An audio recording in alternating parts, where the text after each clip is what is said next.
Let's take you to Nigeria now. The president has signed into law a bill which outlaws same-sex marriage. It means anyone found performing gay marriages will be jailed for 10 years. Let's take you to Rajesh, who joins me now from the BBC's Africa Hub. I'm sure this one's proven controversial, Rajesh.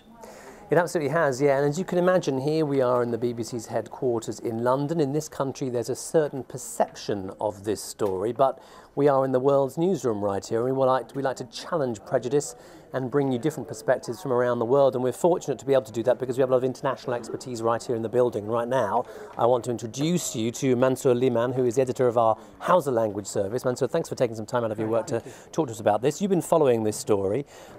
Now, here in the West, it might seem that this is a repressive act, a draconian act, but it's a popular move in Nigeria, isn't it? Indeed, it is a popular move because Nigeria, because of the cultural, the religious background in Nigeria, is a conservative society. They view homosexuality as something that I think as if it's a Western idea. They do not think that it's culturally or religiously acceptable to do that. So the move by the Nigerian government is a popular move, especially in religious quarters and I mean culturally.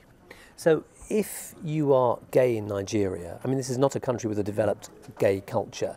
If you're gay in Nigeria, even before this law, this you live in a very kind of underground way, right? It's a behind closed doors activity. As you said, even before this law, which is actually a law on same-sex marriage, sodomy has been illegal in Nigeria. Most of the people who are gay actually practice their activities underground.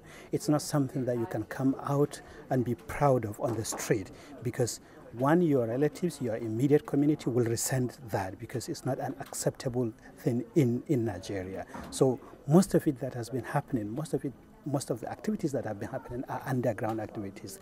They happen in secret. So gay people do not come out publicly, I mean, to be proud of their own sexual orientation. Now, those opinions, they haven't changed, even though worldwide opinions towards gay relationships in many places in the world, at least, are shifting. Well, I think it has not changed dramatically as it has changed in the West, but it is changing slowly. I think people are recognizing that this is a human right issue and that people should be allowed to do that. But as I said, Nigeria is a religious country, is conservative, and most of the cultures do not accept that. So it's slowly been, there are activists that are actually trying to say that people should be allowed to practice their own sexual orientation, but it's very hard, but it's been done. Okay, Mansur Lima from the Hausa service, thanks very much. As you can imagine, voices from around the world are getting in on this debate, and keeping track of this for us is Anne-Marie Tomchak from BBC Trending,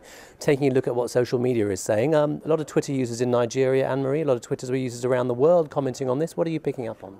I've been sifting through the tweets about the bill, and it's really interesting what you find when you dig a little bit deeper. If you put a search into Twitter, just using the word Nigeria, and look at what's happened in the past 24 hours, the biggest country tweeting about it is obviously Nigeria with about 16,000 tweets.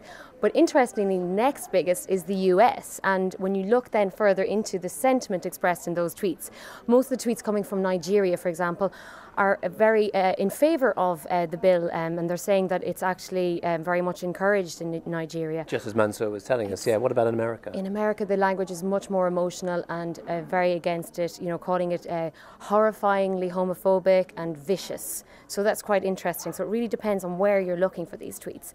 And we have experienced something like this in the past when BBC Trending has covered a similar story from India when the Supreme Court reinstated a ban on gay sex. We found that, on initial inspection, you could see a lot of anti-tweets which were against the move, the bill. But when you looked at the BBC Hindi page, which is a completely different audience, you see a very, very different sentiment. Okay, so different platforms, different sentiments. Anne-Marie, got to stop it there for you. Sorry, I wanted to carry on talking about that. So that's some of the views we're getting here in the World's Newsroom. Plenty more here on BBC World.